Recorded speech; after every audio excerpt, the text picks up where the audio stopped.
When you think Buffalo, you think 7-9, sub 500, 8-8, fringes of playoff contention, and maybe once in a while, the anomaly of 9-7. The Bills and Sabres have been mediocrity defined over the past 10 years, maybe longer. The only thing more abysmal in that city, and you'd be talking about the weather. If you truly look into it, the histories of both these franchises intertwine. Like stars crossing across the cosmos, the Bills and Sabres are joined at the hip. Their legacies of failure and misery, for one, are a common ground. Nothing too serious at first, a wide right here, a skate in the crease there, being the walking punchline of the NFL throughout the 70s to mid-80s, a hockey team that could never get over the hump in the 1970s and late 90s, losing in 4 straight Super Bowls, getting smacked around by teams like the Hurricanes, Senators, and Capitals in the semifinals, add in a Taro Tsujimoto, and then top it all off with a Music City Miracle. We are talking about a hockey team that hasn't won a playoff series in 10 years, the second time this has happened for them, and a football team that hasn't even made the playoffs in this millennium. They haven't won a playoff game in over 20 years. The word pain is an understatement here. However, these two snake-bitten teams now have one more common formality. Their owner, Terry Pegula, the adopted son of Buffalo, a successful fracking businessman who struck it rich with the natural gas boom around the turn of the last decade.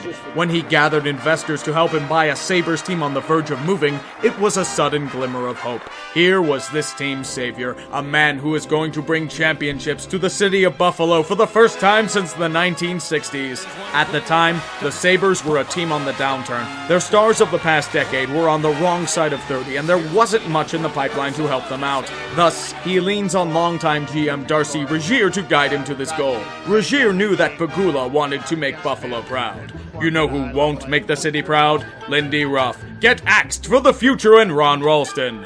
Unfortunately, they completely fall apart and Ralston is fired after less than 2 seasons. No big deal, we have a bigger name in Ted Nolan to help us rebuild. Massive fire sales ensued. Players like Ryan Miller, Thomas Vanek, and Jason Pominville, they are not the future. Look at all of these free agents that will help us. Billy Leno, winner of Worst Corsi for 2014. Andre Benoit. Matt Molson, whose legs disintegrated into a pile of ash. Cody Franzen, with incredible pylon powers. Andre Mazzaros, a defenseman who will be catapulted to Europe by the end of the year. And best of all, the veteran leadership of Brian Giunta. Most of these free agent signings completely fell to shit. It was to the point where new GM Tim Murray decided to simply tank for Connor McDavid. And then proceeded not to get Connor McDavid. For the Sabres, they get the consolation prize in Jack Eichel. Remember this name, it becomes important later on. Meanwhile, the Buffalo Bills are also having issues with ownership. The city's beloved Ralph Wilson has recently died and the family no longer wants any part of the team. Fears of moving are rearing their heads, but wait, here comes Super Pegula to save the day and buy the team. The Bills are going to remain in Buffalo, and better yet, they will win the championships like the Sabres are about to do. For now, though, both teams are at another crossroads. Ted Nolan, to the surprise of no one in hockey circles, has revealed himself to be a total cancer of a head coach. The Sabres are terrible. Doug Marrone decided to use an obscure option clause in his contract to get the hell out of Buffalo while he still could. The Bills are still walking mediocrity. For this, Pegula and his right-hand man Russ Brandon needed splash hires. They didn't really get head coaches more than they got names. Heading the Bills is the recently fired Rex Ryan, who had long since been revealed to be nothing more than a gigantic ball of hot air. For the Sabres, trying to throw shitloads of money at Mike Babcock to come had failed, so they settle for the bargain bin version in Dan Bilesma. As a Pens fan, all I'm going to say is this. We tried to warn you. We tried telling you this guy was stubborn and frustrating as all hell, but no, you didn't listen. You saw all of those wins and that shiny Jack Adams award and saw glory in your future. You even gave a 3rd-round pick to the Pens for the rights to hire him. Turns out we weren't dire enough for both of these hires. Not content with being total mediocrity, both the Sabres and Bills have become absolute clown shows that nobody worth a damn wants to go near. Let's look at the Bills. Rex Ryan, learning absolutely nothing, uses the powers of wonderful nepotism to hire his brother Rob to oversee the defense. Rob couldn't be trusted to run a lemonade stand, let alone defensive schemes. After an incredibly embarrassing 0-2 start, heads roll. On the offense, The defense lets up over 500 yards to the Jets, yet the offensive coordinator is the one that gets fired. You can figure that one out. Even more disgusting is the way they completely toy with Tyrod Taylor. They give the guy an extension that somehow has a 1-year opt-out for the team. Then they simply bench him in the final game of the season. Not for performance issues, mind you, but because if he gets injured, it would trigger an insurance clause in the contract and cost the team millions of dollars. After the season, they allow the contract to lapse to avoid paying the injury clause, and completely lowball the guy to the point where he is one of, if not the lowest paid starting quarterback in the NFL. I mean, the guy isn't a world beater, but he didn't deserve that. Now watch the same damn thing happen to him next year. What you are also hearing is every player worth a damn demanding their agents not speak to Buffalo. In the least surprising turn of events, the Ryan hire doesn't pan out and the brothers are executed via firing squad before the end of the season. This is where things reach an alien dimension. Let's take a look at Bills GM Doug Whaley, which some consider to be one of the worst in football. Here's how he responded to the firing. After that, I was informed that Rex would no longer be our coach. I wasn't privy to the conversation, so I cannot get into those details. Wait, what? You don't even know your own head coach got fired? That's one of your major responsibilities as GM. What the fuck do you even do?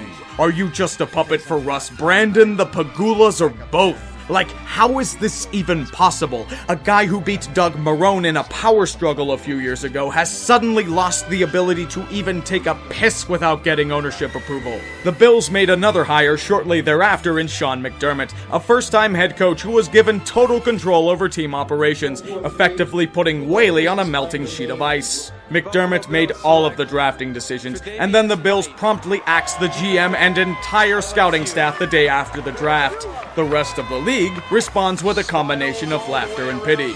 Even zanier are the Sabres. Dealing with a revolving door on defense and absolutely no depth whatsoever, the team is in the league's basement for the majority of the season. The team is not only bad, but really uninspiring and boring to watch. The only constants are the goalies standing on their heads and Evander Kane being a total cancer. But cracks from this bottom-dwelling facade show very, very quickly. Robin Lehner breaks fourth wall and goes on a massive rant about how terrible their situation is in February. His behavior becomes very unpredictable on the ice, and there are grumblings of discontent and chaos in the locker room. I mean, how could it be like this? Dan Bilesma was supposed to be a player's coach. This was a guy who devised the genius of Mustache Boy. It's obviously not because he's an egotistical asswipe who plays a very stubborn brand of hockey and heavily favors marginally skilled veteran grinders.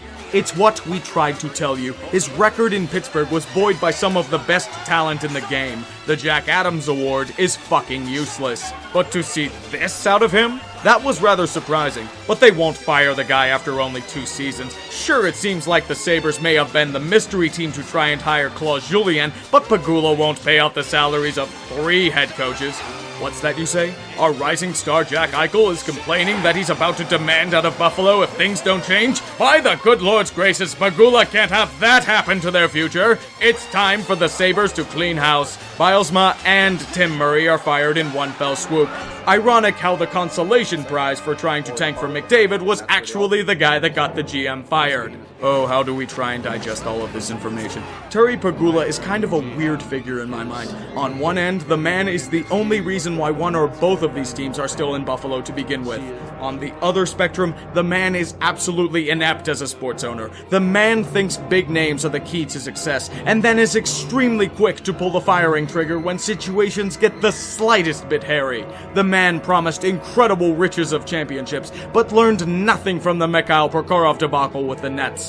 He and his wife are the be-all and end-all for managerial decisions. Russ Brandon has almost no accountability as president. It's getting to the point where the man is having a faster trigger finger than Jimmy Haslam. Do you know how hard that is to do? Pegula is soon to be paying 5 head coaches and 4 general managers. He is fracking the dignity and the respect that the sports world had for these 2 franchises, one spike at a time. Buffalo is not only walking mediocrity in sports, they are now a walking punchline.